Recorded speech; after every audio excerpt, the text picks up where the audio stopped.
Welcome to your mom's house.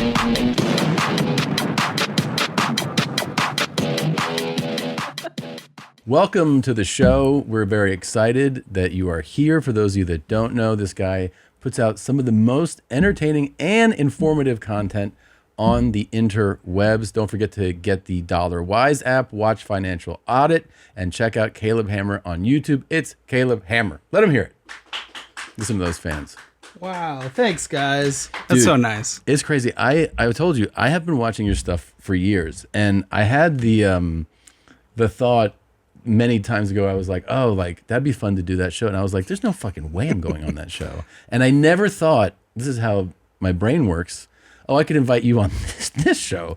And then I see you on Rogan. I was like, oh yeah, we could have you on our show. Yeah. And I never did that. So I apologize. But I'm highly entertained by what you put out. Do you think I'd yell at you if you came on my show? No, you'd be like, what are you doing here? You're so well off. You make tons of money, and what are you showing off? Yeah, this is a brag. Why do you have all these cars? Yeah.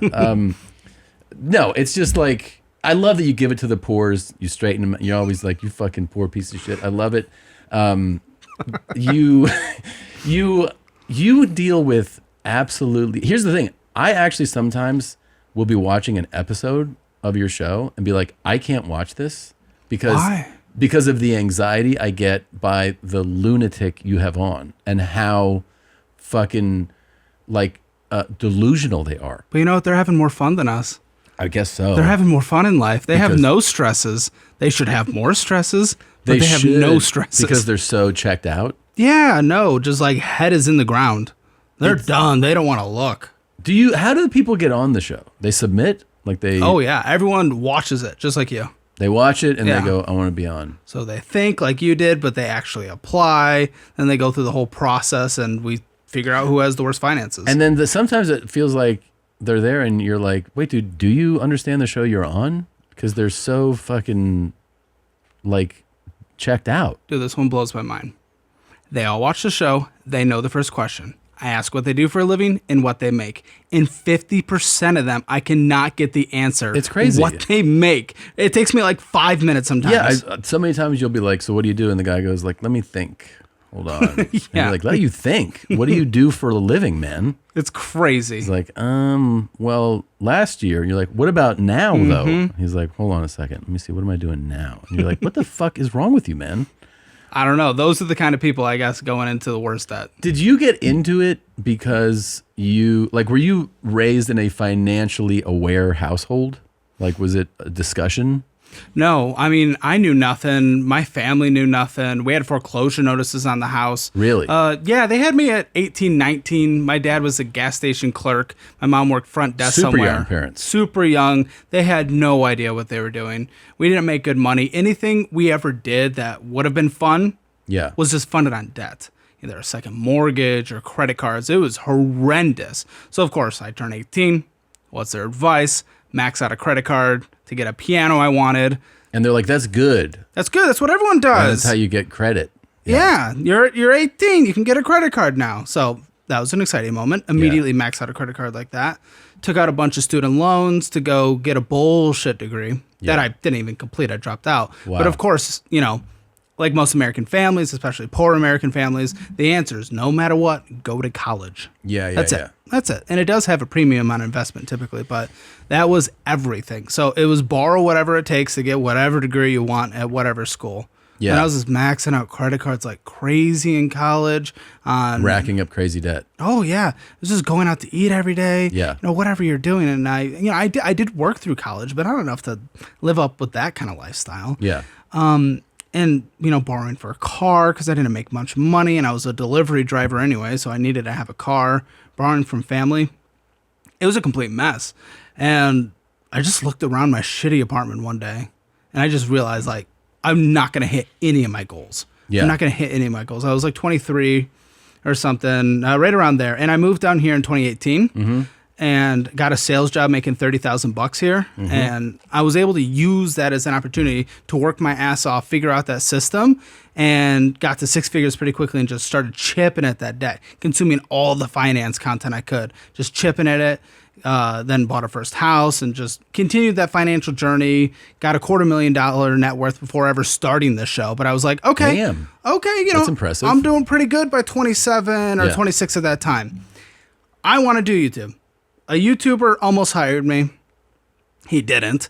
And I was like, shit, well, I actually kind of really wanted to do YouTube. That excited me. It was like a 2-month process of getting kind of led on, thinking I might work in YouTube. Yeah. I mean, this is super cool. So I was just like, let me try it myself. And I was like, what's a show that I would like to watch that doesn't exist yet? And it's like a more extended version, because there's lots of call-in shows where you have short little interviews and stuff. I wanted that extended version. Yeah. And that almost parasocial or really weird, where I get to see into someone's life. Yeah. That's what I want to watch. So that's what I ended up making. And ever since then, for 4 years, it's just gone crazy. But the main premise, besides all the drama and the slop and the fun with it, is to have the kind of conversation that someone should have had with my dumbass at 18. That's really cool. And that's the funny thing is, like, I think about this all the time, like how poorly served we are in the education system. Growing up is there's a lot of things, but two things that are so important to just life that we get nothing on in school is nutrition, like real nutritional, education, and finance. So you just enter, like, they go like, don't eat too much bread and like eat like that's what you learn, and then everyone struggles with like how they're supposed to eat, and then finance wise, you learn nothing. You just, if you go to college, you're a freshman in college, you're walking through the student union, they're like, you want a credit card? And you're like, yeah. And then it's like 29.9% APR, and you're like, sweet. And you're buying fucking Gatorades off of them that end up costing you like $30 because you fucking roll over the debt over and over. And you don't know. Like, I had a little advantage in that. That's why I asked you about your household. Like, my dad was a financial advisor. Okay. So pretty like fiscally conservative person. He wasn't like, constantly, he wasn't like drilling it, but it was always emphasized to like, you have to put money aside for taxes. You have to have a retirement, a pension. So like I had a Roth when I was 16. Damn, that's so much more than most people get in their brain. Yeah, that's wild. And put just like always have emergency funds. And I had debt and everything, credit card debt, and I honestly wasn't able to like just eliminate that until my career hit a certain point where my income just rose up to a point where I could, just erase it, right? Well, that's show business, right? That's like show everyone business. starts off so poor. You start out, and like, we were very much struggling, not being able to pay bills, cover rent. And then, just like how it goes, sometimes something hits and you're all of a sudden in a different income level.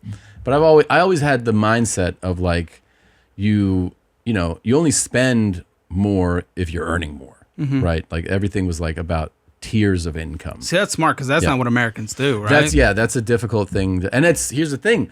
We live in a candy factory. Like that's what it is to live here, is you live in a place where all day you're just hit with advertising for everything, consumerism, and they're like, your shit's not cool enough. Wouldn't this be better?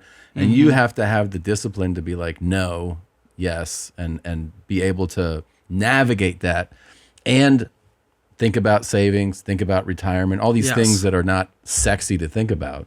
The crazy thing is, though, right now, and this is what's going to start pissing me off in the conversations and episodes I film the next couple of years. Now we're at close to 40 out of 50 states require a personal finance course to graduate high school. Yeah, complete game changer. And that's been just the last few years. Like the governor of Michigan came on my show. We did a audit of the state of Michigan, but her big plug was that they passed that. That was a big thing, and she's really proud of that, and she should be. But, I mean, I don't know what you were like in school, but for me, I mean, I don't think my parents did very well in school. My brothers didn't do very well in school. I was an absolute dog shit student. Exactly. Dog shit student, so was I. If I was required to take the personal finance course, I probably would have done it like a D+ passing. Maybe C, Yeah. And I wouldn't have learned anything. But that's what's going to piss me off is the excuse that everyone uses on my show is that no one told me. They always say, no one told me. What's a Roth IRA? All this stuff. They tell me that. But that can't be an excuse anymore, because now it's being taught in the majority states. It'll probably be 50 states soon. Yeah. And they can no longer use that excuse. And if they do, I mean, it's just going to be bullshitting me at that point. And there's also this, like, you see it on your show and you see it in life, is like, there's that just willful disassociation of reality where you're like, hey, your rent's coming up. And someone's like, yeah, I don't know, man. I'm just going to go to the movies tonight. And you're like, wait, what? Like, you know, like people just ignore that fucking the knock on the door, basically. Yes. Like, dude, you gotta do something right now. No, every time. I literally filmed an episode right before this where they were not able to make their rent payments, but of course, the further I went into the episode, I got their checking account, I got their credit cards, and I mean, it was a couple, and they spent minimum $750 on bullshit a month. Yeah. But they couldn't make their $800 rent payment. And people like people push back on you the most, and I'm not saying just even in the room, let's say like in public, with they're like, well, you're not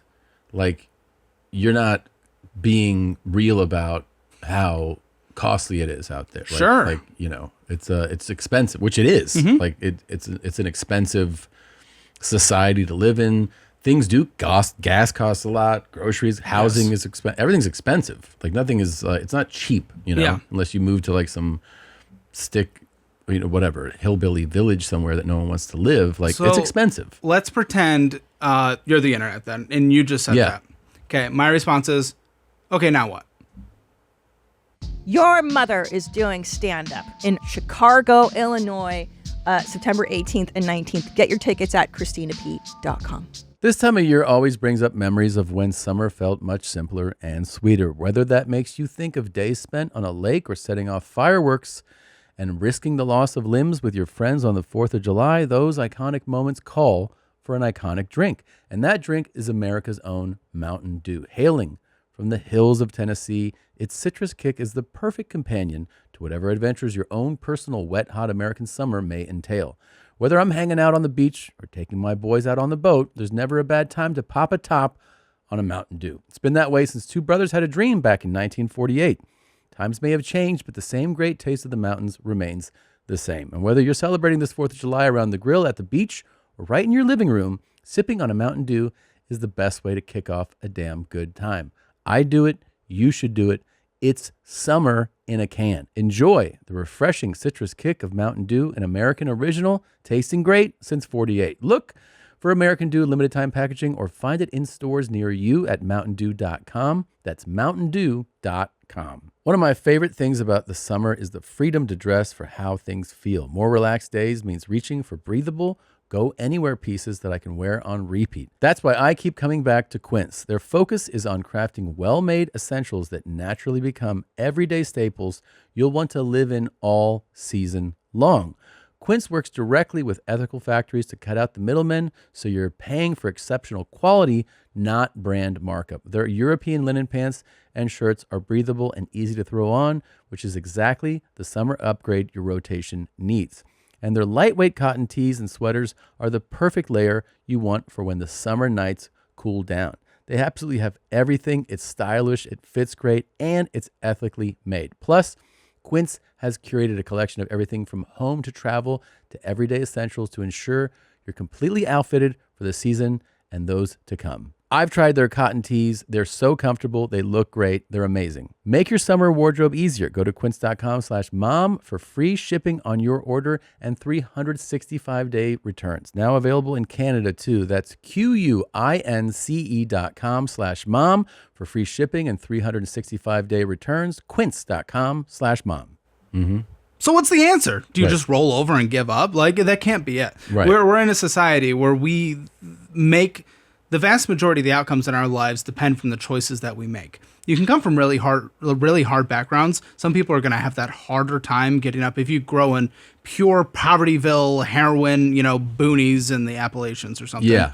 For the vast majority of us, the outcomes of our lives is still dependent on the choices we make.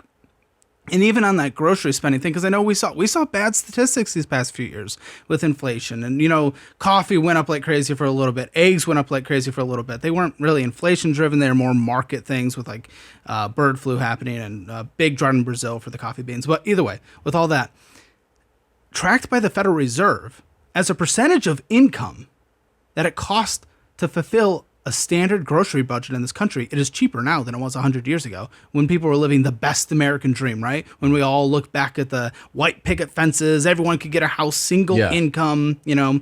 So like everything, you're 100% right in the cost of housing. Buying a house today, crazy. It is crazy. Crazy. It is crazy that like you used to, but like, I don't know, that middle income housing opportunity that existed in like, let's say the 80s or something feels like erased. Like the houses that are available that are supposed to be accessible to someone, they're just priced out. It's insane when you look at housing prices. Yeah, for the median income in this country, the median housing price would require 50% of their income. That's crazy. It's impossible. That's not a livable stat. But you also don't need to own. And I do get shit on the internet for saying this, where I say you don't need to own. I think owning's great. I've pushed back on owning a little because I notice a lot of super wealthy finance people are always saying that online. Yes. Too. They're like, rent. You should rent. And, you know, that it's like, then the owner has to deal with any issues and you can leave whenever. And like, they always try to advise people to rent. It's very standard in the personal finance community, but more than anything, right now, rent is like half of a mortgage if you get in a mortgage. So let's just like forget the landlord thing, forget the investing in the market versus owning a house. Just forget that. With where interest rates are and housing prices versus income right now, rent is substantially cheaper. So I think owning a home is good, but a lot of people, and I've had it on my show, they get into a house that really stretches their budget, but even more alarming, they get in without an emergency fund. And what happens when you own a house? Your roof, something happens to your roof, any kind of utility, something like that, and immediately you're done. You're just screwed. Yeah. So you don't have to rush into getting a house. I think getting a house is good, but it's also unaffordable for many people. Yeah. But I try to look at the good side when we talk about the bad side. Gen Z says they're never going to buy a house, right? That's what we see. I mean, a quarter of them already do. Quarter of them do. 25% of Gen Z owns a home. Like, that's pretty good. You know what's a bummer is a lot of them stop drinking. You read that stat? Yeah, stop drinking. Yeah, it's fucking lame. And they're not having sex. Fucking, they're the lamos. That's the lamo generation. Yeah. You're not boozing up and fucking. Yeah. What are you doing, man? It's actually going to be bad for us. I'm not going to lie. Like, I know it's a joke, but it's actually going to be bad for us. Yeah. We're not going to have little drunk kids walking around. Yes. We need them. The little drunk kids. You know what I mean? Battle China. All right, let's look at this here. I didn't even play the opening clip. You have to watch the opening clip. Okay, here you go, man. Hey, retard from the Middle East. Don't call back, because your word is you're not going to. If somebody cuts this video, I'm going to beat the fuck out of somebody around here. Who is Randy? Don't bring anyone love into this. Yo, I'm in the fucking stand! Welcome to your That's the mom's intro to the house. show. This is the intro to the show. Yeah. Oh. Yeah. Okay. Yeah. Yeah. It just, sets the table. Okay. Yeah. It's artistic. It's nice. Yeah. I don't know who that. Do you know that guy? Never met him. Okay.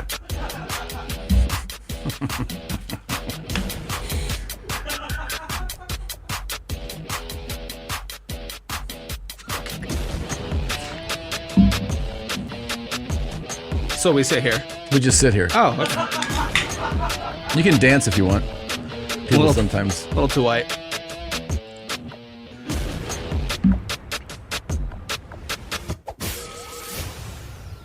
A little too white, huh? To dance? Blackies. It's not on my DNA. Blackies. So, Wait, is that from my show? yeah. Yeah. That was a crazy moment. What's the moment? I told her, so we had an interaction pre-show where I was like, you're the whitest couple I've ever met. I just walked in, tried to break the ice. You're the Yeah. whitest couple. And they're like, well, we'd rather be white than black. And I was like, okay. And we started filming. Yeah. We started filming and they were going on a cruise. And I think any reasonable person doesn't want to go on a Carnival cruise these days. It's just, a little bit of a mess, those videos on TikTok. So I was like, I doubt you guys are going on Carnival. And she was like, yeah, fuck those blackies. Don't clip me. But that's what she said. So, Fuck, really? yeah, unprompted, nothing. Yeah. Nothing. And what's crazy is I kind of liked her by the end of the episode, but Yeah. but that was a crazy moment. That was a crazy moment. What did you tell her? Like, what the fuck? No, I brought in my black employee Yeah, and to the set. He gave her some of the Carnival Cruise treatment. he did. Yeah. He started dancing and doing the dip and all that shit. Really? Yeah, shaking ass on camera. Okay, cool. Man, they really have a good time on those cruises, though. Yes, it would be great if I fit in there. I would love Oh it. my god, you get on a black cruise, it's a fun time.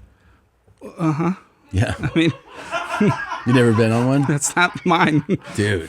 They fucking really do it up. The party never ends. Okay. Yeah. I mean, you gotta go. You ever go to Atlanta? No. Oh, so you don't really like them? No, I love them. Oh, okay. It's just like they're fun. Yeah, no, Yeah. of course. Yeah. That's why I would never say that. You would never say F the. No. I mean, Blackies. Yeah. Yeah. yeah. Yeah, man. That's a wild thing to say on the internet for that lady. We've had a lot of N-words recently. Not On the show? not them. Oh, right. You're not But- saying a bunch of N-words are showing up. No. To the but okay. People have started dropping the hard R. I don't What? know why. On the show? Yes, I don't know why. We've Wait, done a few of these. Hold on. Hold on. So you're sitting there being like, all right, so your checking account is really overdrawn this, and they're like, N-word? What's the context in which they're saying this? The first one to really break the seal on that was a couple weeks ago. And I don't know how we got on the topic, but he was like, people are afraid to say what needs to be said these days. And I was like, what needs to be said? And I was like, wait, pause. So I brought in my black employee. And that's what he said it. He said it when you brought in your employee? Yeah, he waited for him. So He just was like, that word needs to be said? he says someone needs to say it. People need to say it these days. Yeah. All right. I did call his boss and get him fired. You got him fired for I that? got him fired. Wow. Usually I Yeah. usually care for the people that come on the show, but I wanted him fired for that.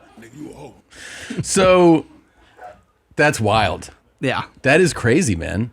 And so how did your employee, because I'm kind of how did your employee react when the guy goes, this needs to be said, and he says it? Oh, he loves it for content. He does? Yeah, he's a content creator. So And what was the guy's like I don't want to, but like, what kind of work was he doing? Walmart. Ah. Nigga. Okay. That makes sense. I ain't going out like that. All right. Well, that is pretty fucking nuts, man. Yeah. And you've had other hard R's dropped on the show? Absolutely. And are they saying, they're not saying it like this needs to be said, they're just like saying it in conversation? Yeah, another guy was more quoting what his dad used to be called. His dad used to be called that? Yeah. Okay. Yeah. And I don't know if we've had other hard R's. So we had the Blackie thing, 2 hard R's, and then lots of. And then the other ones are like Jewish things recently. Oh, a bunch of Jew drops. Lots of, well, like, Jew 9/11 drops. Jew 9/11. All right. I don't know what it has to do with their documents, but they love to bring it up. That's a thing too, man. Yeah. What is this one? Sorry. I am a fucking Jew. Different, we try to give them all. Try to have them all. We started in Hebrew. You heard it. I did. Yeah. It's confusing. Are you Jewish? I'm not. Okay. People think I am. I get it too. Yeah. Yeah. How do you feel about it? I'd be okay with it. Okay. I'd like it. More conspiracies about me, but they already call me Jewish online, so. Oh, they do? I guess to me I am. Because you're giving financial advice? And the perm. The perm. And the last name Hammer, I guess, is very Jewish. Ah. In like LA, they say like every lawyer, like if they hear a hammer, they think he's a Jewish lawyer. Got you. Yeah. Fuck yeah, man. So you're bringing out the best of the best on the show. That's wild. That's wild, dude. Yeah. Fucking okay. So now you got more things to look for when you do a deep dive on financial audit. Yeah. It's not just financial information. No, the first half is getting to know them. Right. And if you get to know them, sometimes they're a racist. Oh, right. Or anti-Semitic. It's crazy. I mean, that somebody doesn't try to mask that on the show. No, the crazy part is we give them every opportunity to mask it. Yeah. We try to get them to not say it. We try to tell them before we film what they don't want to talk about. Wow. So if I catch them cheating, they would usually tell us before the episode that they don't want me to catch them cheating. Gotcha. Because then we'll respect it. Got But if they don't, then I'm going to catch them cheating. And then it's on. Then it's on. I'm still amazed that a guy was like, I want to say this to this guy's face. That's wild. Yes, we're gonna do a charity boxing match with my black employee and the N-word guy. Do you want to give the black employee a name? Tyler. Okay. Yeah. All right. Mine's Annie, so I just figured we should have named them. Yeah, he's right in there. Hey, Annie. Black employee. What's going on, brother? My black employee. I'll 2v2 with the other one. Okay. Dude. I think we can all agree that online shopping has gotten dangerously easy, especially when you get to check out and see that purple Shop Pay button that already has all your information locked and loaded. You can say thanks to Shopify for that. Shopify is the platform behind millions of businesses around the world and 10% of all e-commerce in the US, from household names and brands like ours here at YMH. Not only is our merch store powered by Shopify, I turned to them when I started Christina P. Cosmetics, hello, and I would not have it any other way. Shopify possesses world-class expertise in everything from managing inventory and international shipping to processing returns and 24/7 customer support. Shopify will even help you get your brand out there as if there was an entire marketing team behind you with easy-to-run email and social media campaigns. See less carts go abandoned and more sales go with Shopify and their Shop Pay button. Sign up for your $1 per month trial today at shopify.com/YMH. Go to shopify.com/YMH. That's shopify.com/YMH. Hims is sponsoring today's episode of Your Mom's House. If your hairline's creeping back, you're not alone. Hair loss can be tough, but Hims makes it easy to take action. No more doctor's visits or endless products that don't deliver. Hims offers real, trusted treatments with a 100% online process. With Hims, you get convenient access to prescription hair loss treatments. We're talking doctor-trusted ingredients like finasteride and minoxidil, which can stop hair loss and help regrow hair in just 3 to 6 months. Plus, you get flexible subscription options and 24/7 provided customer support. I have worked with Hims on a slew of products, and it's so easy and so convenient.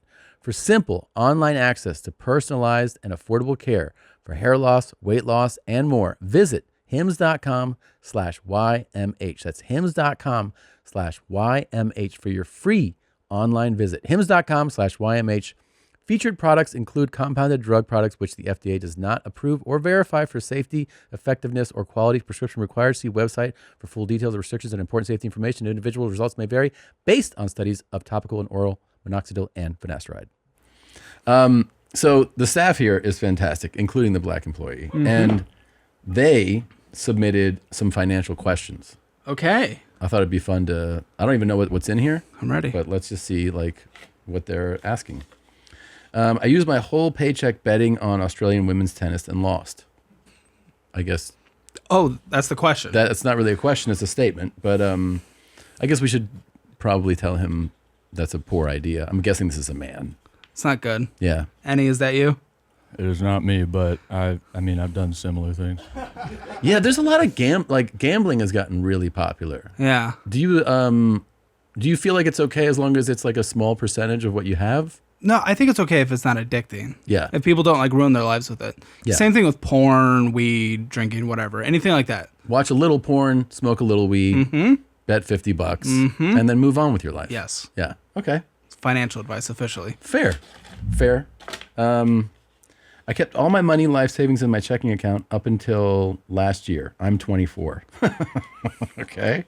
I guess we could probably figure out who that is, but I guess last year was rough. Like, what do you, like when somebody runs into a financial burden, a moment, an emergency, as long as they have something, like that's why you saved up for it. Yes, exactly. And then you got to get back to it. You got to keep saving again, right? Like, yeah, I was pulling up some data the other day, just trying to figure out where everyone is now. I try to stay in tune with that. And 40% of Americans don't even have $400 saved. yeah. That's scary. What's more scary is nearly 70% of Americans had an emergency last year, averaging $1,000 to $2,000. And they So if you just do the math, They don't have it. 40% of them just like couldn't even come close. Wild. That's terrifying to me. Yeah. It's crazy that our system's like built on that too. I don't know how we haven't fallen through the cracks. How do you look at your own, like when you you get income from podcasting, from your other streams of revenue comes in. Do you do a monthly thing where you're like, this goes here, this goes, like, is that how you approach it? In terms of how I pay myself? Yeah, well, just how you diversify what goes where. Like, do you go like, this is going to savings, this is investments, this is like... Oh, well, honestly, at this point, like, everything goes to investment. Luckily, I mean, we have a lot going on, so the money's really good. So it's just the vast majority can just be invested. Yeah. And I give that to my finance guys at this point because it's way too complicated, but... Do you work with top tier finance people? Yes. Yes. Absolutely. Yeah, I don't want to mess around at this point. There's too much at stake. Yeah. The number's too big. So... nice flex, dude. I love it. Yeah, I mean, the finance guy. And yeah, so most of it goes to investing. I'm renovating a house right now, so a little bit's going to that, but it's not too crazy. Here in Austin? Yeah. And how long have you, do you have a big ambitious financial goal? I bet you do, right? I have a number. What's your number? Okay, so I've hit my first goal was $5 million. That was exciting. Then For net worth or liquid cash? Net worth, but the vast majority is liquid anyway. Okay. Hit that a couple years ago. Then I wanted to get to 20. We got there. I think 30 is that's like my stretch goal. Nice. And that's what my financial advisors have me to. They're like, make that the goal. Yeah, if 30's in the stock market, you don't have to worry about anything. Unless you're in like the private jet class, like buying a private jet class. Yeah. Then you really don't have to worry about anything. It's like it's $1 million conservatively every year for the rest of your life. Yeah, operating costs. Yeah, which is incredible. Yeah. That's fantastic. And how old are you? 31. That's incredible, man. Like, that's really amazing. Yeah, it's been fun. I mean, that's like, also, I think should inspire somebody, especially a younger person, to be like, that's possible. Absolutely. I mean, it was just 4 years on YouTube now, so it's pretty good. I mean, you got to do. There's a lot of things that go into, like Sure. like we have a place like this too. We got 10,000 square feet here in Austin, so we have a lot of different shows. We kind of have our own network going on. We have. On our monthly membership, we have almost 120,000 paying members at 10,000 hours a month for our network of shows. Amazing. So that's huge. There's the budgeting app that you mentioned at the beginning. Yes. So there's lots of different pieces of the pie. We're trying to build something large and sustainable. Yeah. So yeah, I've been rewarded a lot for that. But what's really cool, we have 40 people now. That's like my obsession. I love being able to build this organization with all these different people where we all get to like make shit together. Wow. It's so much fun. You guys have a good culture at where you work? I think so. There's always a couple people that sneak their way in and you try to get them out, but it happens. It does. Yeah.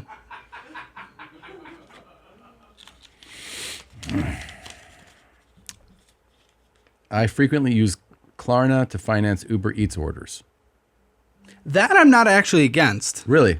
If you're doing the pay in four and you're tracking your money, okay, that's fine. Okay. When you do the pay in four because you can't afford it, then it's bad because you're paying for that, then you're paying for something else, and eventually it just gets to the point where your new weekly payment that you're on is just as much as the initial purchase itself that you couldn't afford because you're stacking pay in fours. Did you educate yourself on how to, to be so aware of and to be able to give financial advice? Like, was it all self-education? Yeah, mostly. I mean, like I said, dude, I was fucked. So I just had to learn everything I could. And when it gets to the nitty gritty of personal finance, just that basic responsibility, it's all honestly so simple. It's just budgeting, like spending less than you make. That's just like it's really it, right? Basic foundation. Yeah. So, and once you have that under control, I mean, then you can focus on the nitty gritty, learn about each product like Klarna's and stuff. The thing that scares me about Klarna, people don't do the pay in four anymore though. They do the actual financing through Klarna, which is at a 36% interest rate. Jesus Christ. Yes. That's what's bad. That's what's scary. I still PayPal pay in four today. We just went over my number. I do pretty well. But I don't know. It's just like there's a part of my brain that's still like, oh man, I can invest this extra money right now instead of paying for this thing all the way. So, because there's no interest you're paying for, it's fine. Yeah. But most people just abuse it. And then they fall down that cycle. And then their paying fours are just stacking like crazy. That's nuts. Do you recommend that people, your average person, work with some type of professional when it comes to financial advice, accounting, etc.? I don't think you need to. For the average person, I think once stuff starts getting complicated, it can be worth it. But for average person, as long as you just budget 50-30-20 classic. If you heard of 50-30-20. No, I've not heard of 50. So that's just like a basic budgeting guideline. It doesn't work everywhere like New York or LA, but 50% on needs, 30% on wants, 20% on savings. Okay. So very easy. You're still spending a lot of your money on fun, but instead of working with a personal finance person, low cost index fund, something that follows the general like S&P 500, that's good. Do you spread around your market stuff a lot? Like, is it very like diversified? It's pretty diversified. Definitely, since I'm pretty young, it's more aggressive, especially in like the American tech companies. That's definitely heavy focus there because I have time on my side. You do have time to on your side. weather out the hard things.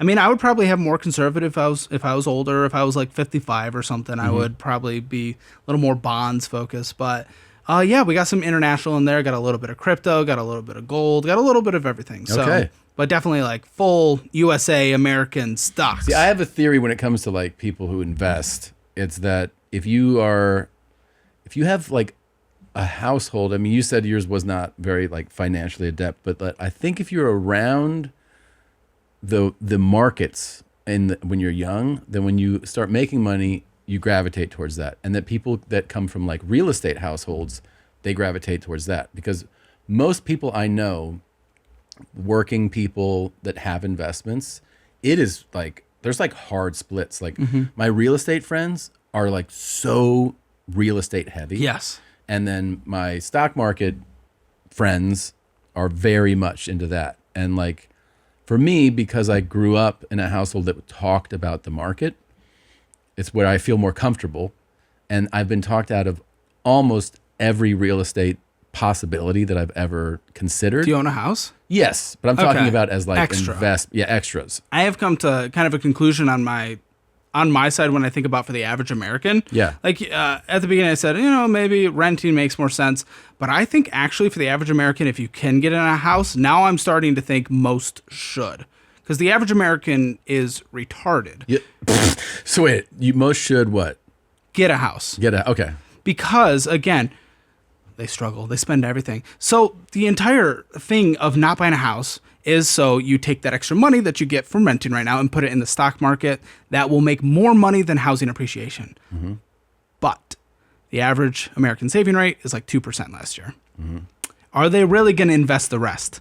No. So force them to ride appreciation in the stock market because they will, or in the housing market, because they will blow the money instead of investing it in the stock market. Yeah. So buy a house. And it's like your hand holding all along the way for the next 30 years. You are forced there. You're not going to get out. You might take a home equity loan if you're really stupid. You might sell it, but hopefully if you make a profit. But at that point, you're at least getting forced savings because Americans are too stupid to not just blow the money. Yeah, it's like, but I think with like finances, what happens is that people just think that it's too complicated and not like when you go, this is too complicated, it's not for me. Then you just go like, you just don't even want to know. Yeah. And that's why it sounds probably peculiar, but that's what I think of the parallel to nutrition is that when you start talking like grams of protein and like macros, a lot of people just go, all right, just give me something to fucking eat. They don't want to take the time to actually hear the information and realize that it is, you can figure this out. It's not as complicated as you can get in very granular on things. You can talk about financially, talk about like shorting stocks and things that people are like, they don't understand what you're saying, but it's like, you don't have to go to that level. No, and most shouldn't anyway. Yeah, exactly. But I just think that, well, that's a big advantage, I think, to a show like yours is that you're talking about things in a way that's very accessible. Talking about spend less than you make is a very accessible idea. Yeah. And like, I think when people start watching a show like that, it makes them consider what they're doing too. Yeah, for sure. And that's the point of the show. You mentioned a criticism at the beginning of people like, you don't get how expensive things are. Well, one of the more criticisms that I actually get is you're not qualified. First of all, there's no degree in like personal finance budgeting. That's not a degree. You can get different certifications and take tests and whatever, and a lot of different things. You can be an accountant, you can be an investment advisor, all that different stuff. But for what we do, there is no certification. Yeah. It's so simple. People don't realize. I don't know why there is such an obsession with thinking it's just so easy. You spend less than you make. That's it. Do you have a success story from the show? Not in terms of like, I know you've had people on who do very well, Yes. and that's like fun to see the difference of like, Yeah. oh, I'm doing this well. But have you ever had someone where they came on, they're a mess, and then you follow up and they're like got their shit together? Constantly. It's every day. And in that membership that people subscribe to, we do 2 updates a week with previous guests. And the vast majority, I'd say 80% of the time, they're positive updates. So, That's great. Yeah, I mean, the show's a mess. The show's chaotic. It's fun, Springer energy, and Yeah. we love that. Yeah. But oftentimes, it's a wake-up call. They reflect on it, and then they're afraid of being embarrassed on the follow-up. They want to get Yeah. their shit together. So hopefully it's a part of the education they get afterwards. Hopefully it's a part of the show. But I bet a big part of it is they want to show that they actually did it, and they don't want to be embarrassed coming back on. I bet you also have people that refuse to do follow-ups, right? That are like, Some, but it's most because people were such big fans of the show before they came on, and our onboarding is so thorough. People aren't really too upset I afterwards. saw a lady that was on that she was a fucking disaster, dude. She used to work in some type of nursing, and then she's like, I haven't worked in a while. She had like every fucking PTSD type of trauma. And like, she was a fucking mess. I do not remember this episode, but listening to you describe it is annoying me. Yeah. It was annoying to watch her. Yeah. Like the thing, sometimes you watch the show and you're like, this fucking person needs to get hit in the head with a hammer. Like, No, I think she was the one from Seattle or Portland. Maybe. I think. Yeah, I Was think- she Indian? no. Oh fuck! I can see we get lots. Yeah, no, you get lots. You get some crazies, man. Speaking though, you're saying like of accounting.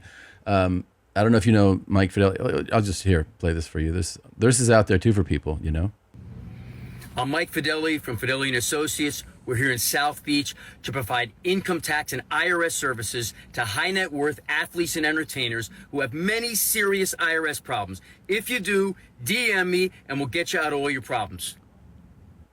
So there's people out there for everyone to give financial advice and accounting, and especially about IRS problems. That's a serious thing too. You got to pay your taxes, man. Yeah, it is. We have a lot of people not paying their taxes on the show. Yeah, that's crazy. It absolutely blows my mind. And what really pisses me off is there are also the people that are getting like food assistance and stuff. So they're not paying into the system, and then they get full taken out. It is crazy. I've worked with people too who like that time of year comes up, and then I'll be like, something casually said, and they'll be like, they'll say something where I'm like, well, are you ready for that or something? And they're like, no, I've never done that. And I'm like, you've never done what? And they're like, pay taxes. I'm like, you've never paid your taxes? And they're like, no. There's I'm no like, consequences for them either. I'm like, what are you talking about? And they're like, never paid any taxes. I'm like, you have to. And they're like, no, you don't. I don't. Yeah. I'm like, okay. No, honestly, if you don't make enough money, the IRS is If you don't they're make not enough. staffed enough. So like there's a threshold for that? I don't know if there's a threshold, but most people just fly under the radar. Do they really? I'm Yeah. not aware of this. Yeah, everyone that's come on our show, they haven't had. I think we've actually had one person in the IRS was actually like kind of attacking them. Other than that, so many people are like, "Yeah, I haven't filed in 4 years." I didn't know that. Nothing happens. Really? Nothing happens. No, and now that I'm making a decent amount of money, I just got a letter in the mail. I guess when we first started off in 2022, I didn't do something perfectly. When I was making a little bit of money from this YouTube thing, didn't do anything perfectly, and now they're like hounding in the mail. And I'm About like, that year? yeah, and I'm like, I don't even know what the fuck happened. Like, I That's don't funny. even know. Just because I'm starting to make money now, where people on the show, which the IRS should be thanking me for, because I'm giving them free people to go get, Yeah. they're facing no consequences. That's really, yeah. Well, it makes sense. They're like, we'll pay attention to whoever's making money. Yeah. Yeah, because that makes us money. So, yeah. Which I'm happy to make up for the mistake, but it's just like, damn. Yeah, they're pretty aggressive, man. They're pretty aggressive. This is what I made today, bro. It's an accountant, All dude. of this. While you're playing monsters and aliens in your mother's basement, I was doing tax returns for cash money. A few of them were credit cards, but most of these were cash. This is around 11,000. Tight. Okay? Fuck And yeah. this was about 4 or 5 tax returns. And then here we got another. Who's paying their CPA in cash? I mean, it's Miami, dude, around 6,000. And I got some 20s in here too. Check it out. Check it out. Huh? I made around 17,000 today on a Sunday, part-time after I walked and ran. What did you do today, my little brother? How much money did you make? I'm about money. That's what I'm about. Have a good day. Yeah, I mean, I guess both of our shows have it happen. Okay. He gives all kinds of advice, though. It's not just about accounting, you know. Move her around from behind so that the pussy grips your dick. And that's the way it feels good. You gotta do that, man. And that's a Brooklyn rap, bro. That is a Brooklyn motherfucking rap. You know what I mean? Do you ever give pussy advice on the show? The Brooklyn rap is just taking her from behind? And move her around. You got to move her around. Yeah.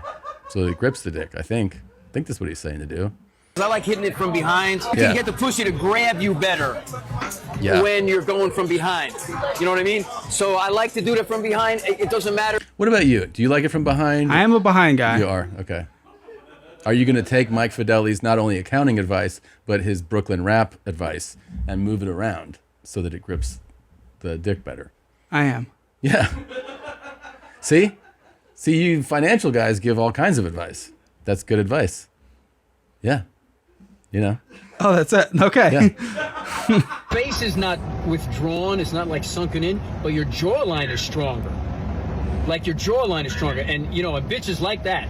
They like a nigga with a strong jawline, man. Hey, bro. I'm looking at this shit like, damn. Crazy, right? Okay. Wow. Fuck, dude. I don't even know. Okay. Are you thinking about the jawline? It is. And that's the South Miami play. That's the South Miami play, yeah. Mewing. And the Brooklyn rap, don't forget about that. Yeah. Yeah, it's all of it, man.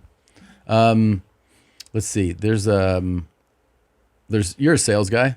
Yes. I mean, so here's a sales pitch. Hold on a second. I'm really tight. The first time I had sex, his cock was big. He ripped me open and bled like crazy. I couldn't walk for weeks. So when I'm with a guy and their cock's too wide, I can't have sex with them, I said, I'll just give you head. And when I give them head, I lick and rub their balls. I get the best head they've ever had in their entire life. That's at a gas station in Victorville. It's toothless, though. Yeah. Could be good. You don't know. You don't know. You don't know. I know it's good. You know it's good. Yeah. It's experienced. Yeah. Yeah, there's all kinds of stuff. People are like, you give advice online. There's all types of advice being given out. Things to do to make extra money: affiliate marketing and blogs. Try either one. Learn on YouTube how to do them. Make extra. Have you followed him? I want to follow him. He'll teach me how to double my Dude, net worth. This guy puts up videos every day that are like this. Okay. They usually get cut off. They're a few seconds. And he sounds like he's in a late stage of emphysema. And it's fucking fantastic.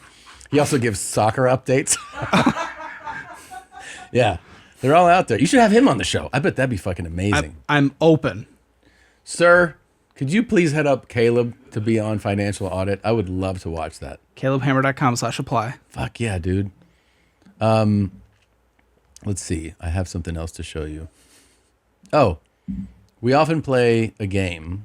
It's not related to finance, where I just show you a clip, and you tell me whether you think it's horrible or hilarious. Okay. So I'm going to play you a few clips, and just react however you would normally react. That seems fun, but he let go late. No, you left. Oh, it's funny. Okay. One of the few. What? No. Sometimes people are just sad when they watch these, you know? They new to the internet?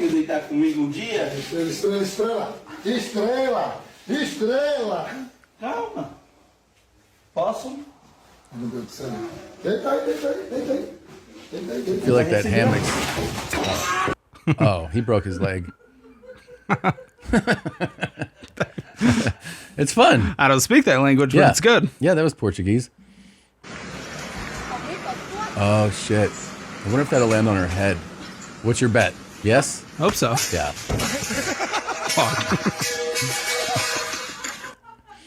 That guy for sure. Let's see. She was knocked out. Fuck yeah. That's pretty crazy. That was pretty good. You like that one? Why would these be horrible? Yeah. See? He's a perfect match, dude. Way to go, guys. He's fucking bombing down this street. Oh. Oh, God damn it. Oh, my God.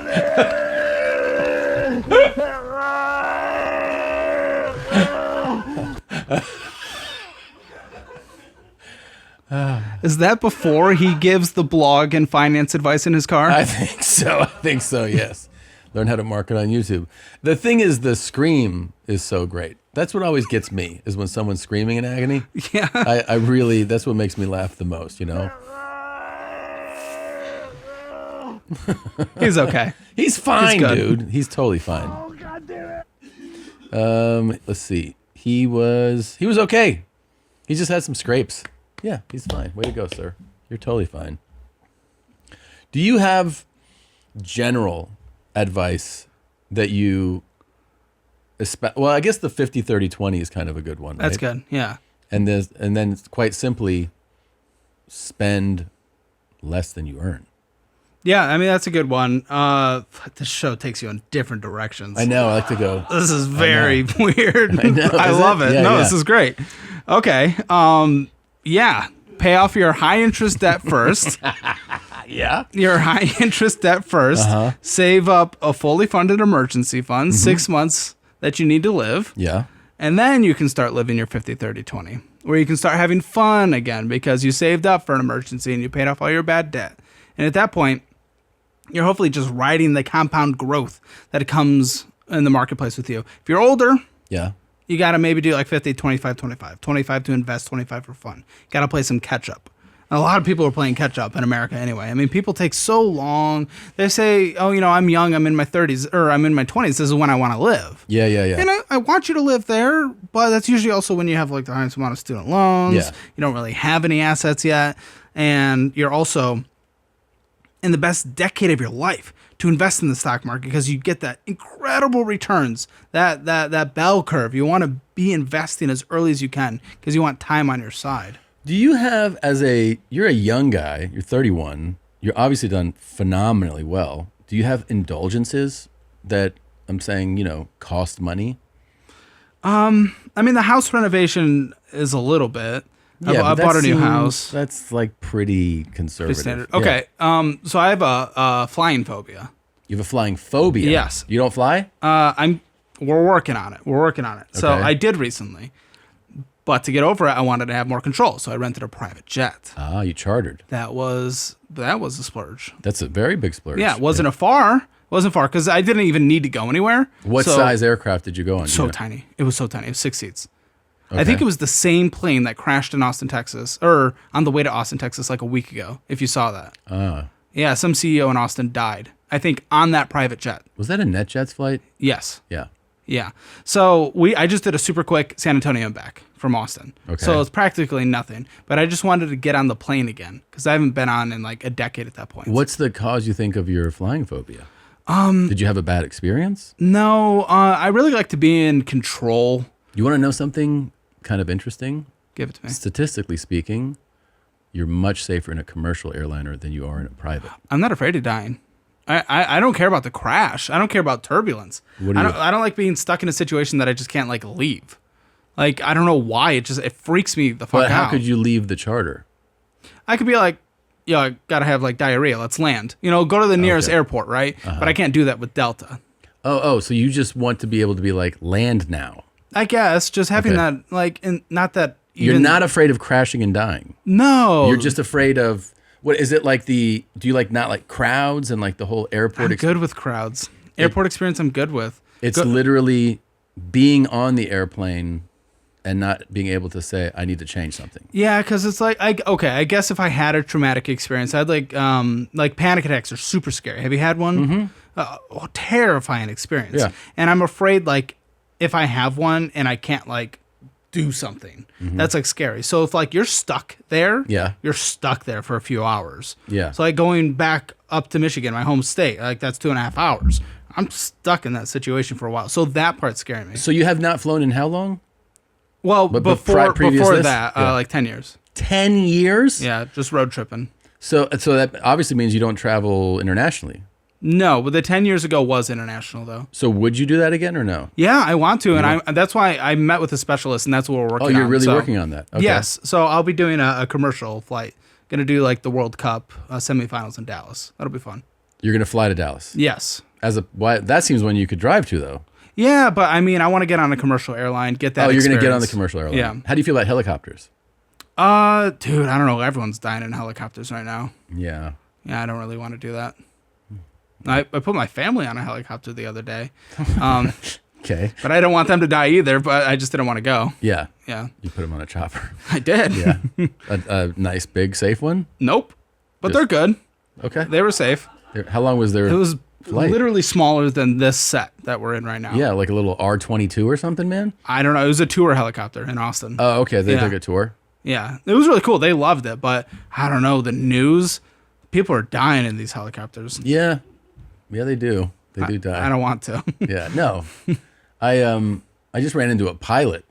We're talking about flying because I took some helicopter flying lessons, and he was like, "Oh, he found out that I had trained at this school, and he was like, I used to train at that school, and I was like, oh, I didn't even know that you were a pilot, and we were talking, and he was like, I said, you still go up? He goes, no, I gave up flying entirely, and I go, why?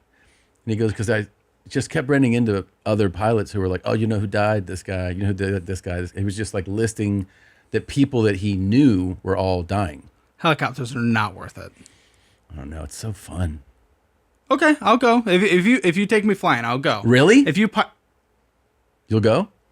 I'll heavily consider if you pilot. Co-pilot. Yeah. Okay. I'll heavily consider. Okay. Will you please set that up? Fuck me. Okay. That's getting a lot more real than Yeah. when I was saying that. That reminds me of Daddy Reese. To all you freaky bitches out there, come close. Daddy Reese want to ask you something. Do you want Daddy Reese's cum leaking all out of your little tight rump?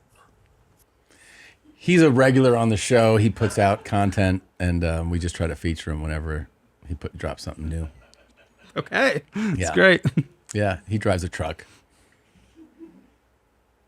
He makes good money. He makes great money. And he's not cheap. He'll take you out. He'll buy you dinner, He's not cheap. He's not but cheap. he'll buy you dinner. I'm saying if you're a lady and you want to go to dinner, he'll buy you dinner. That's nice. Yeah. And that's what I want to see. You like it up close? At dinner. Yeah. That face. Yeah. He's pretty cool, man. He's a really cool guy. Are you aware of Fancy Chef? Dog food? Some might say it is. Okay. But he's a chef that we've had on the show. Okay. Chefs sometimes, can make crazy money Mhm. when they do like privates or Yes. they open multiple restaurants. So this is Fancy Chef he tried to go to the mayor's to just like stampede into the mayor's office I think in New York. Yo, excuse me, yo. What? What are you doing here today?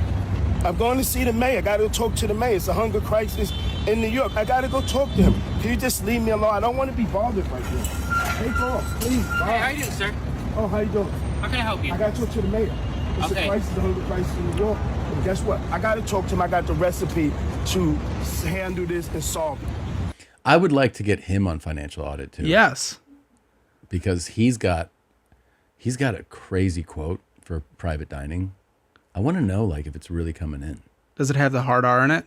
He can say it. He does say the A version. Okay. But he's Harlem's finest chef. Okay. Yeah, it's really incredible. And Mondamni's not supporting him? I don't think so. I don't think he is actually, and that's a real bummer. It's not very pro DEI. Do you get politically involved? I mean, I talk about things. I mean, I don't go too in the social shit, but economics, yeah. Economics, yes. Yeah. What do you feel like? What's our status here in Austin currently, as a financially speaking, as a city? Yeah. The debt per resident in Austin isn't great. It's in the thousands. The what? The debt per resident debt that the per- city okay. owns. It's nothing like New York. New York's fucked. But, I mean, they tried to raise taxes. Everyone in Austin voted no. And me too, because property taxes are already insane in Austin, which is good. So then they were forced to actually cut the budget and find reasonable places to cut, which was interesting that they were able to make those adult decisions once we said no. But I like Austin. Austin's in Texas. Texas is pretty socialist when it comes to these property taxes. That's not what I'm liking, because they do this big recapture. We pay property taxes to the city of Austin, but Texas comes in and takes a massive percentage of it and gives it to other school districts. So you have these rural towns, not that they don't deserve good things, but they're building these college-level football stadiums with property taxes paid for in Austin. It's crazy. I hate that shit. Yeah. A big part of me wants to actually, I've been in Austin for 8 years, and I kind of want to go experience like Miami life. To move there? I want to move my studio to Miami. No shit. Yeah. I think it'd be fun. Better for guests flying in, because the Austin airport's shit. And another zero state income tax state. And the property taxes are better. Would you maintain an Austin residence if you did that, you think? Yeah, because dollar-wise is here. We gotta make sure we still have everyone here. And Texas is a little better for business taxes. Yeah. You have I'm forgetting what it's called. It's like a franchise tax, where in Florida they actually do have like a corporate overall tax, which isn't great, but it's still better than the vast majority of the country. Would you be like Caleb on the beach, like Miami Beach? Yeah, I'd be with our boy. No shit. You'd be with Mike Fideli. Yeah. Yes. You guys could do a show together. Yes. Dude, that'd be fucking wild. Yeah, we can audit people together, and we'll see which advice pans out in the end. Yeah. Well, he'd be like, you don't have to pay that fucking shit. Yeah. Yeah. And anyway, when you're fingering a girl, start with your middle finger. Yeah, it'd be pretty cool to get all that advice. Yeah, but in general, I think Austin's good. So you might move to Miami. Maybe. I have another 2.5 years on our office, so after 2.5 years, maybe. Oh, so it's something like down the line. Yeah, but I'm gonna have to prep for it over the next year, because everything goes so quick these days. It's kind of crazy. So, but yeah, I'll have to prep for it. We were heavily considering moving to New York for a bit, just because it's really hot in Miami and in Austin. And I love the walkability that comes with places like that. It's the best, dude. Like Chicago, I used to go to Chicago all the time because my home state of Michigan was really close to it. And I just love the lifestyle there too. In the city. Yeah. In the proper city. Exactly. Yeah. But it just didn't make sense with like the random guests on our show. You never know who's going to freak out in the end and use their legal system as like a loophole to sue the show, which wouldn't happen down here or in Florida. The taxes are fucking crazy. Yeah. The mayor, I don't hate him as a person, but he's done some weird, personal things, like standing outside of people's residence and been like, a rich person lives here, we're going to tax them more. And that's like, fuck. Okay, they already view me as pretty right wing, which I'm not even, but they do. And if I was there and he's very internet plugged in, I don't want anything weird to happen. Yeah, yeah. So I don't know. Unfortunately, it wouldn't have made or break New York, but I would have brought tax revenue. I would have brought at least 20 jobs with me. Yeah. 10 jobs with me and hired another 10 there, but yeah, I guess it doesn't really matter to them. Interesting, man. Speaking of New York. Hey, Niagara Falls. Who the fuck fell? So what? This motherfucker ain't talking about no damn waterfalls. Hell no. He talking about niggas tripping over their own feet. I heard what he said. You did too. Come on. That was right on line with this episode. Hey, Niagara Falls. Where is this episode on the hard scale?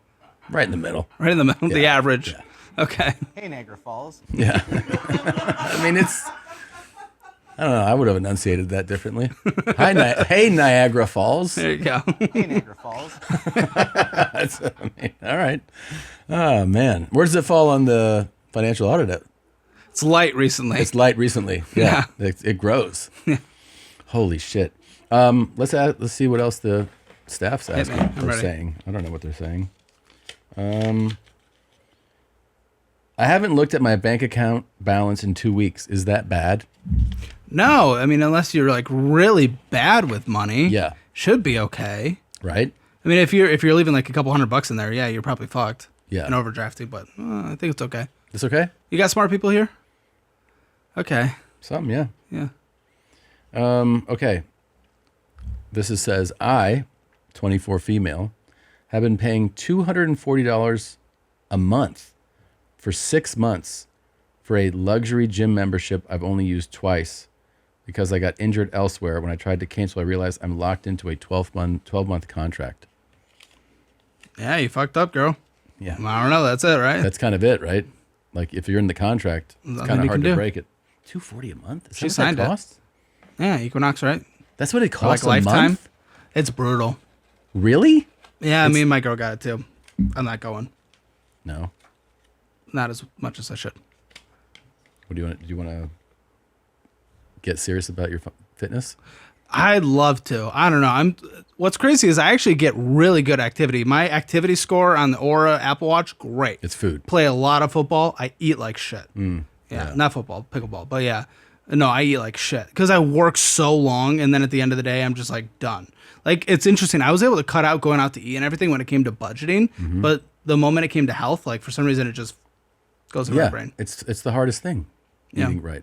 I struggle with the same thing. Always fucking like trying to not be a pig. Story of my life. Yeah. I was propositioned to be in a FinDom relationship. He never sent me money, I think because I wasn't mean enough. Any advice on how to be a better FinDom? Okay. Financial domination, for those that are not aware, is when a woman basically, I think, insults a man and is like, send me money, you fucking loser. And the guy And gets this off. person's not mean enough. Yeah. So one of the women employees here is not mean enough. To be in a FinDom relationship. Okay. Advice to just start. We've already learned the hard R pull some weight here. Yeah. There's a good way you could pull that out to start. Yeah. Dude, I would get so rock hard if a woman just kept dropping the N-word on me. Yeah. I'd be like, what do you want? You ever sling the R? No. Me either. No. Today? Oh. All right. Never? Thought it. You've thought it. When? Jerking off. Hell yeah, dude. Yeah. You ever have your girl whisper it to you? We'll try that later. Oh, dude. You do the fucking Brooklyn rap and have her say it, you will blow a massive load. I promise. In 2020, I committed around $29,000 worth of mail fraud. Fuck yeah. Anything to do there? Not really, right? Like if they didn't catch you. They don't know about it. No. How do you feel about skirting this when people do little things that aren't like major crimes, but they get away with some financial benefit? I don't like it when they try to justify it. You just say what it is. Yeah. Yeah. And when they try to defend it like crazy, like they're in the moral right and all that. You're like, no, you broke the law. Yeah, that's what annoys me. Yeah, that makes sense. Do you get that a lot on the show? Yeah, lots of people who think, well, I mean, we had a guy who we haven't uploaded yet, but he's stolen a lot of things. He won't pay his taxes, and he's fully justified it with. It supports his business, so. Oh, so therefore it's okay. Therefore it's okay, because he used to employ people before he fired them also. Yeah. That's not really.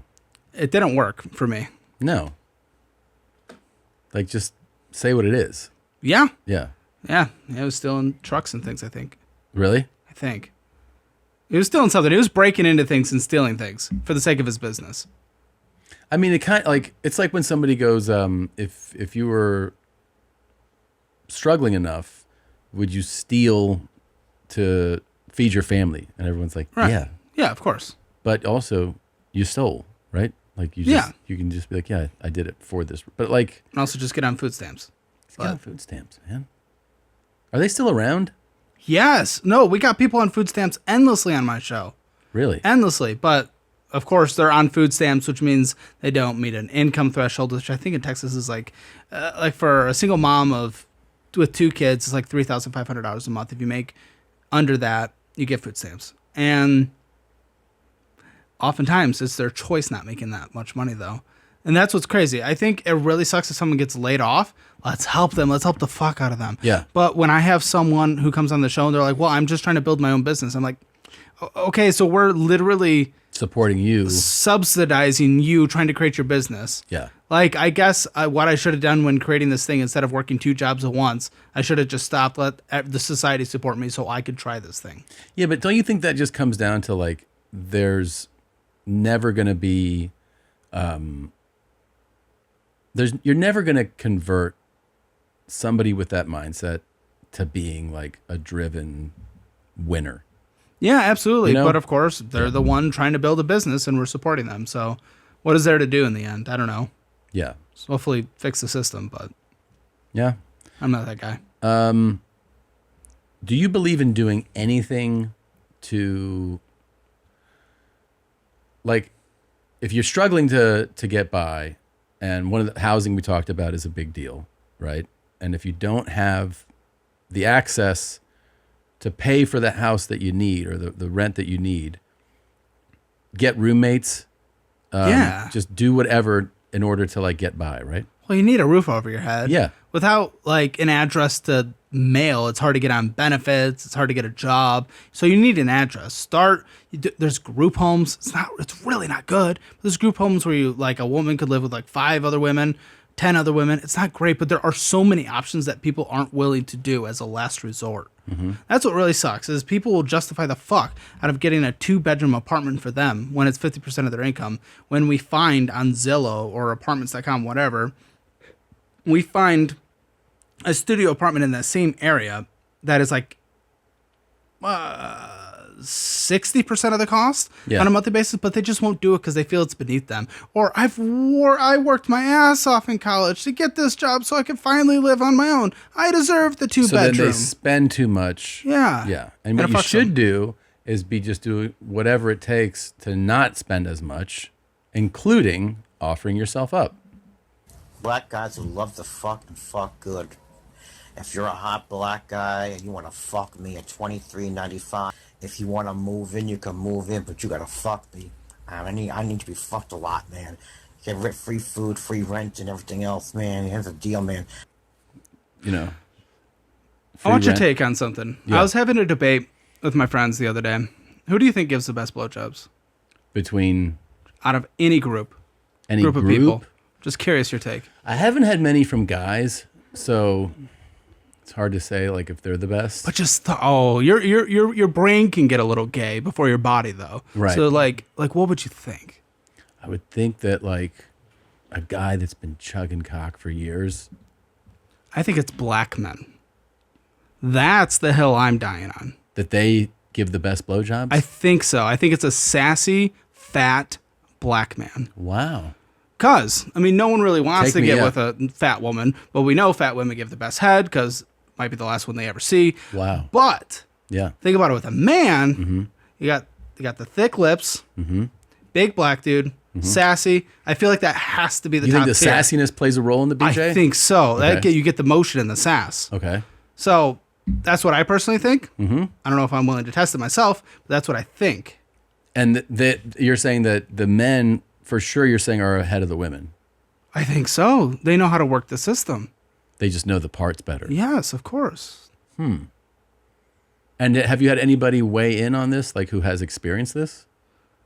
Some people are just so afraid to think of a fat, black, sassy man sucking their dick. But what about, there's somebody out there, maybe who are watching this show, that'll tell you. Thank you. Whether or not that's true or not. And you get to come in their beard. Yeah. That's cool. Do you think they'd let you, though? I feel like they're taking it all. Somebody with a beard might. I have a beard. I've never thought of that. Shit. It's good to get your take on that, though. There's nobody gay here? No. Fuck. That was a pretty gay voice, though. Yeah. Yeah. We're overdue for one, though. Yeah.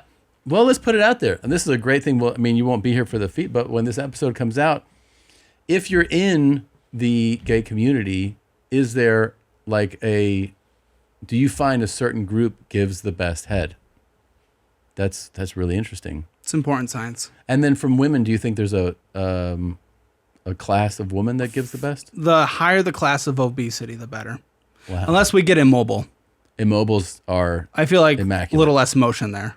Oh, so less, that's where okay. it starts. You know, Going starts down. to go down again. So like a physically challenged person. Yeah, so on Not the as chart, there is a threshold. Oh, you thought about this a lot. Of course. Yeah. The fatter the woman, the better it gets until you're immobile, then it starts going off the cliff. Wow. So like a skinny, hot chick, no good. No, I mean, that's what you want. Right. But is it what your body craves? Right. No, they want a fat woman. Yeah. Slobbering like it's a meal. Mm-hmm. Dude, what do you think in the booth? Yeah, I think this checks out. I think gay man for sure. Mm-hmm. But the fat black, those are all good takes. Any?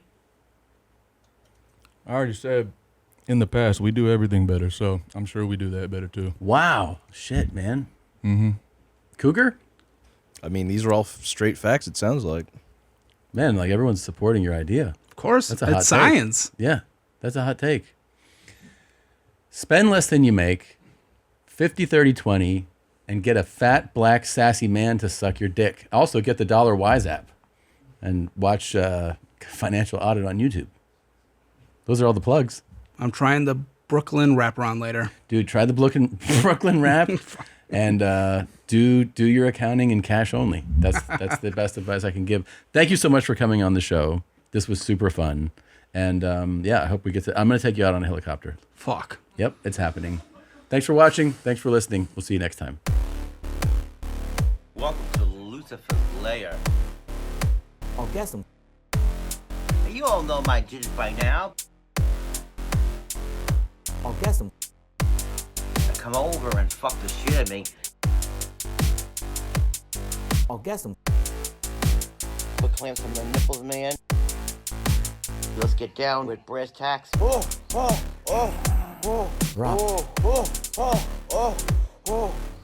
Let's get down with brass tacks. Rump.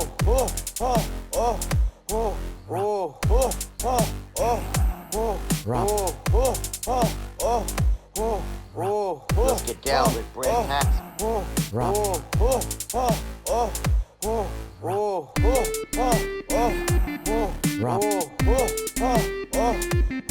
Rump.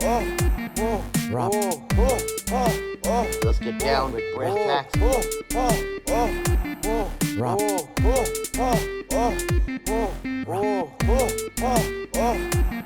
Rump. Rump. Let's get down with brass tacks. You fucked, used, and abused. And come over and fuck the shit out of me.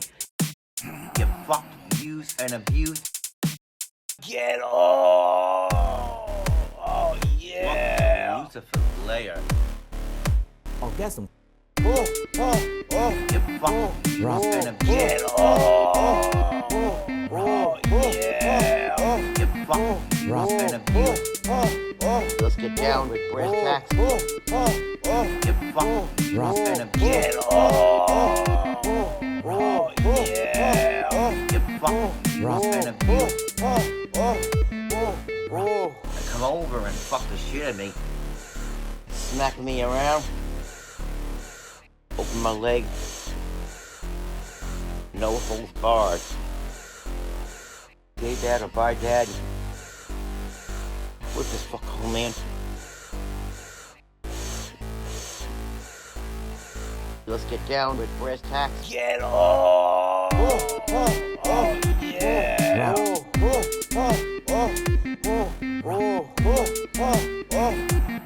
Rump.